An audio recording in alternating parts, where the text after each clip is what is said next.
আল্লাহ ওয়ালারা থাকেন সবচেয়ে পেরেশানিতে। আপনি কি মনে করছেন ওলামায়ে কেরাম হুজুররা খুব ভালো থাকে? না, কষ্টে থাকে। তারপরে নবীর দিন তেনাদের মাথার উপর জিম্মেদারি, কাউকে বলে না, কষ্ট থাকলেও বলে না। হুজুরটা জুবান থেকে শুনতেছি কোরবানি দেওয়া সওয়াবের কাজ, ফাসল্লি লিরাব্বিকা ওয়ানহার। শুনতেছেন হুজুর থেকে তাফসীর, কোরবানি বড়টা নিয়ে আসছেন। হুজুরের বেতন ওই 10,000-ই। জিজ্ঞেসও করেন না হুজুর কোরবানি দিয়েছেন, আপনার জন্য কিছু কি কোরবানি গোশত দিব? হুজুরটা কোনো রকম 1-2 কেজি গোশত কিনে বাচ্চাদের জন্য নিয়ে যায়। তারপরে নবীর দিন পড়তে দেয় না। আলেমী দিনদেরকে কখনো আপনারা চিনবেন না। আমরা ওই জামানায় চলে এসেছি যে আল্লাহর বালাদেরকে, আলেমী দিন যাদের থেকে শিখি তেনাদেরকে গালিগালাজ করি, নাউজুবিল্লাহ। এখনো নবীজি যেখানে ঘুমায় তিনিও সেখানে ঘুমায়। মোল্লা নাজিমউদ্দিন ওয়াইজিন আলাইহির রাহমা বর্ণনা করছে 600 বছর ধরে একটা সাপ অপেক্ষা করছে নবীকে একটা নজর দেখবো। সুবহানাল্লাহ। সে না দেখে 600 বছর ইন্তজার করছে।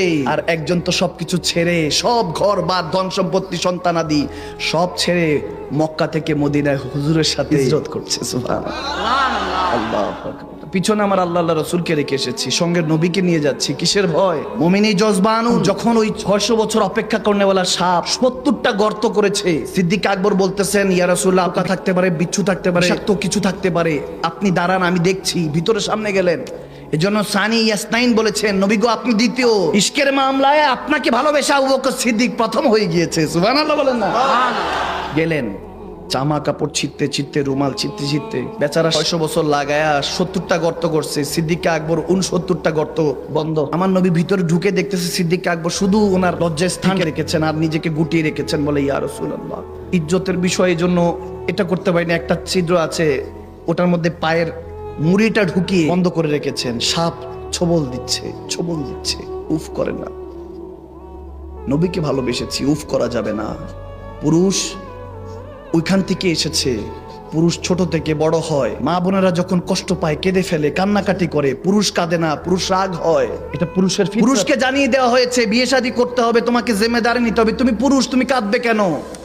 পুরুষ কাঁদতে চায়, কাঁদতে পারে না।